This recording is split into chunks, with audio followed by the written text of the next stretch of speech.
दोस्तों आज के वीडियो में हम आपको बताएंगे कि अगर आप 3,000 रुपए की एसआईपी 10 सालों तक चलाते हैं तो आपको कितना बड़ा पैसा मिल सकता है। साथ में हम आपको यह भी बताएंगे कि आपको इस पैसे पर सरकार को कितना टैक्स देना पड़ेगा।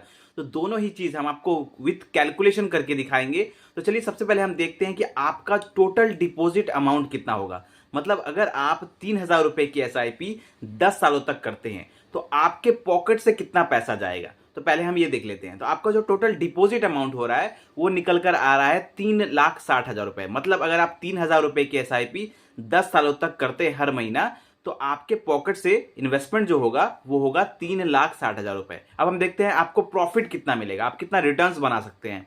तो यहां पर रिटर्न्स कैलकुलेट करने के लिए हमने जो एक्सपेक्टेड रेट ऑफ रिटर्न पकड़ा है वो पकड़ा है 15% के हिसाब से। क्योंकि म्यूचुअल फंड में अगर आप लॉन्ग टर्म की बात करें तो लॉन्ग टर्म में 15-20% का रिटर्न मिल जाता है। इसलिए हमने यहां पर कैलकुलेशन के लिए पकड़ा है 15% के हिसाब से। तो 15% के हिसाब से अगर पकड़ लेते हैं तो यहां पर आपका जो रिटर्न्स बन रहा है वो बन रहा है, यहां पर आप देखिए 4,75,000 रुपए के आसपास आपका रिटर्न बन रहा है अगर 15% के हिसाब से पकड़े।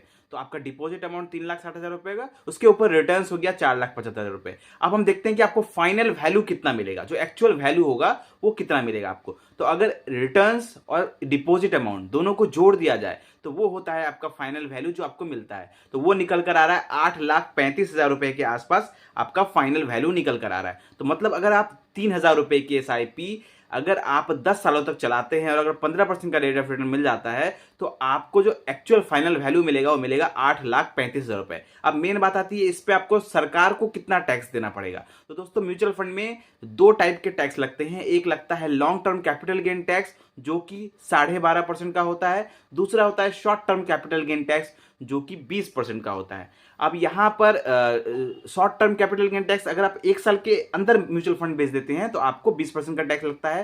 वहीं अगर आप एक साल के बाद म्यूचुअल फंड बेचते हैं तब आपको 12.5% का टैक्स लगता है। तो यहां पर 10 सालों की बात हो रही है तो यहां पर नॉर्मल सा बात है कि यहां पर 12.5% का टैक्स लगेगा। लेकिन अब टैक्स किस रेट पे लगेगा, किस वैल्यू पे लगेगा। तो म्यूचुअल फंड पर टैक्स आपके टोटल वैल्यू पे नहीं लगेगा। आपने जो 8,35,000 रुपए बनाया इसके ऊपर टैक्स नहीं लगेगा। टैक्स आपके प्रॉफिट के ऊपर लगता है, आपने कितना रिटर्न्स बनाया उसके ऊपर लगता है। तो आपका रिटर्न्स कितना था, आपका रिटर्न्स था 4,75,000 रुपए के आसपास। तो इसके ऊपर टैक्स लगेगा, लेकिन पहले इससे माइनस कर दिया जाएगा 1,25,000 रुपए, क्योंकि सरकार द्वारा टैक्स छूट दिया जाता है long term capital gain tax में। तो ये माइनस करने के बाद जो वैल्यू आएगा वो है 3,50,000 रुपए के आसपास। अब इसके ऊपर 12.5% का टैक्स लगेगा जो कि निकल कर आ रहा है 43,000 रुपीज के आसपास। मतलब 43,000 आपका फाइनल टैक्स लगेगा। तो इसका मतलब यह है कि अगर आप 3,000 रुपए की एसआईपी 10 सालों तक चलाते हैं तो आपको जो एक्चुअल वैल्यू मिलेगा वो मिलेगा 3.5 लाख रुपए। यहां पर मिलेगा 8.5 लाख रुपए के आसपास, 8,35,000 रुपए के आसपास।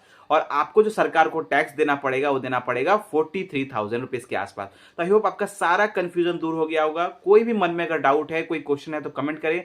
मिलते हैं एक और वीडियो के साथ। थैंक यू, धन्यवाद, जय हिंद।